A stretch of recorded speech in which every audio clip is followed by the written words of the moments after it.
Hi, one forum is brings you the best. Please kindly subscribe to this channel. Your comment and all likes will be highly appreciated. Yes, DR Congo, all manner of things are happening. Very tragic, very sad, and everyone is talking, including South Africa. That is the political actors in South Africa, including Julius Malema. That is the leader of the EFF. But we have some few things to say about all the things that he's putting out, his press conferences and the things that he's saying. Yes, we can say for a fact that the antidote to all the things that he seems to be recommending, most of them, not all of them, though, most of them are likely not going to work very well when it comes to international diplomacy. That is why there is a need that issues like this, Julius Malema should consult people in his political party or experts on issues like this, so that anytime that he comes out, some of us may not see that what is he talking about at all. Yet that is how it is. That is how we are feeling. Because when it comes to international diplomacy, it's different from you being a leader of a church, or you being a leader of a political party, or you being a leader or just someone, a community leader.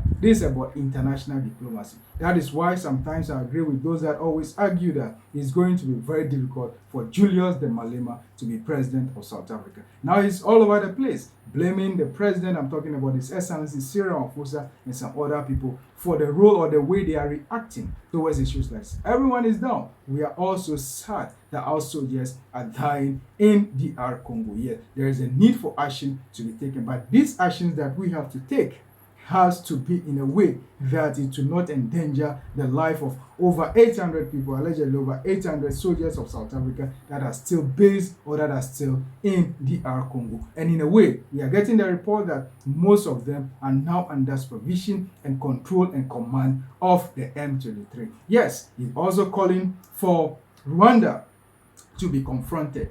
That is going to be very dire for South Africa. Why? Because that is not needed now. For now, the soldiers of South Africa are in a way under the control of M23 rebels, and it's likely that for those people to be freed or allowed to even go or even eat or whatever that there is a need for them to do, they have to pass through the M23 rebels, as we are getting the report. And one way or the other, there is a need for everyone should know that when it comes to issues like this, you don't confront it with emotions. You have to be very tactical and reasonable about it. That's what the SADC have met, and they want to use diplomacy to be able to bring peace when it comes to DRC. But what is calling for South Africa to totally confront Rwanda is going to be very bloody and very dangerous. In the first place, let's take a look at the geography of where DRC is located and other countries that are around DRC.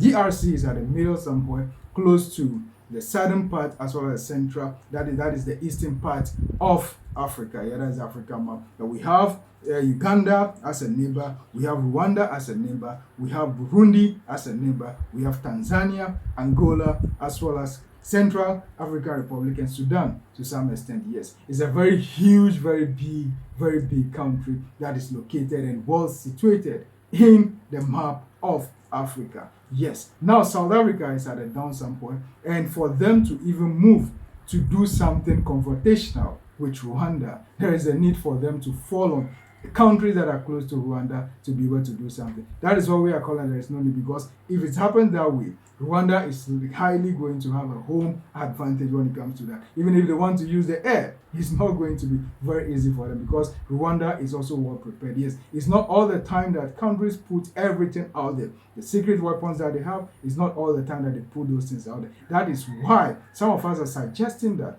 you can blame A, you can blame B, but for our people or the people that are in that are in DR Congo to be freed and protected, the only way out is diplomacy, not being confrontational, or let's deal with so and so, let's deal with Kagame. That is not going to help. But I understand to some extent, when you are a leader of a political party or you are a leader in your community, you may say things that may not augur when it comes to the national level. This is the president of South Africa. We're talking about His Excellency Cyril Ramaphosa, a lawyer at that, and someone with vast experience. So he knows what to do to be able to judge up and bring people together for his men to be free. You can argue and say all manner of things that, yes, why are our soldiers there? Why are our soldiers there? Yes, granted, that is how it is. But sometimes also, when it belongs to organization like the SADC as well as the East Africa group, whatever it is, yes, when it belongs to organizations like that, sometimes there is a need, or there would surely come a time that you have to provide soldiers when it comes to things like this.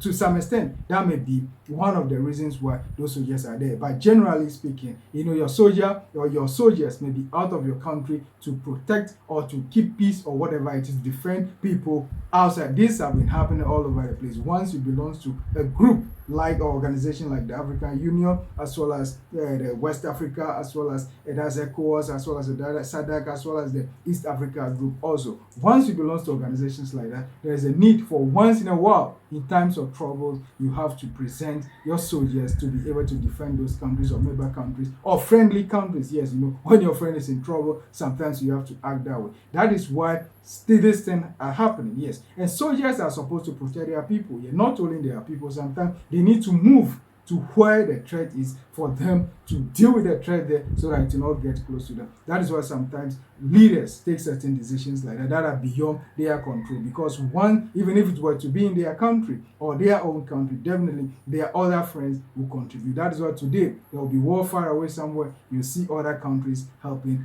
one another. Yes, but for our people to be saved, the method or all the things that Julius the Malema, or most of them that he's prescribing for it to be used, let's deal with Rwanda. You cannot deal with Rwanda. Why? Because the time hasn't come for anything like that. You may have on paper that yes, Air Force is this, we have the air control here, but most of these things, practically, we only hear about them because they are theoretical. When it comes to the practical, all those people that you may underrate, they also have people or other countries backing them. Yes, that is what people always do. If you underrate someone when it comes to warfare or whatever it is, you will be at a disadvantage or you have yourself to blame. That is what those with the technical know-how. I'm talking about the leaders, I'm talking about the president of South Africa, that is Cyril Ramaphosa and his team. They have briefing. They know more than any of us, yes, including Julius Malema. He doesn't know much when it comes to security briefing of South Africa, what is happening externally. That is why sometimes when he speaks, you can pardon him for that. Sometimes when he speaks, you ask yourself, what exactly is this guy talking about, or who are the people that he's listening to? That is why when the committee sat here, these people on the committee here, they did very well. They asked questions that they have to ask, go with emotions here and there. Those are the things that need to be going on there, not be on all the time, be in the media, talking about things, about let's do this, let's face them, let's do it. No, that is not the way to go. Your people, plus or minus, are still in captivity in DRC. When you talk about the airport in Goma and things like that, and the barracks, whatever it is, yeah, they've taken control. I'm talking about the M23. They've taken control of the entire place. And the only way that your people can be free and protected is for you to do negotiation with these people. Because these are people in arms. These are people holding arms. And if you want to threaten them, that, let's attack them. Meanwhile, you don't have the men to be able to execute that. You are putting the life of those that you are saying that you want to protect, you are putting their lives in danger. Because those guys, I'm talking about the M23 people, you call them rebels, they are rebels, whatever it is. They are people fighting for their land and things like that. And they don't really care about what happened when it comes to exchange of fire. They'll tell you that they are protecting themselves or they are fighting for their freedom. That's what they mostly say. Yes, that's why there is a need for times like this. Let us sober minds, including the leaders, the president, those that have people around them that can intervene and even lobby and do things and judge and negotiate for people to be free. Let us allow those people to do their work. Yeah, we can run our commentary or say things, but let's be careful so that we don't make even people that we want to negotiate with angry for them to act in a way that will affect the decisions that will come out as a result of maybe something that we are doing right or we are doing very wrong. That is why there's a need for all those on rampage saying that, hey, let's go, let's hit Rwanda, let's do this. Because Rwanda, you cannot just attack Rwanda like that. Once you touch Rwanda, you are touching Uganda, whether I like it or not, yes. You may not be saying it now, but once you touch Rwanda, you are attacking Uganda, and even Nigeria is there. And all the other people, I will not even talk about outside Africa. They are all manner of countries outside Africa that will back Rwanda. That is why there is a need for South Africa to be able to use a diplomatic way. If there is a need for those people that are still there, for them to be taken care of in order for things, let the demarcation, let things be clear. You are there for peacekeeping. Are you there for peacekeeping, or you are there to fight alongside the DRC soldiers? But once you are there to fight alongside the DRC soldiers, once their enemies are coming and they are repelling the enemies, definitely there will be casualties. That is what must be clear to all of us. That is why there is a need for information to be available so that we know whether they are there to fight, to be combatant, or they are there to keep peace. But where is the peace to be kept in DRC? That's the question. Those are legitimate questions that we cannot ask. But saying that so and so person needs to be attacked or they have to be confronted because our soldiers are being killed by them, that is so sad and that is so narrow when it comes to things like this. Why? Because there is a need for cool heads and sober minds are supposed to act at this time, not people that will always and only make noise or say things that don't have even any basis. You should talk to those that are on top of issues. You talk to those experts that can tell him what to do, what to say, and what to put out there. Please, this is what we do. If you have any comment, why not? Kindly subscribe to this channel. One Forum News for the best when it comes to politics of Africa and historical antecedents. When it comes to security and crime, we'll be right here to bring you the best. Your comments and your likes, as always, will be highly appreciated. Thank you so much, and kindly subscribe to this channel, One Forum News. Thank you.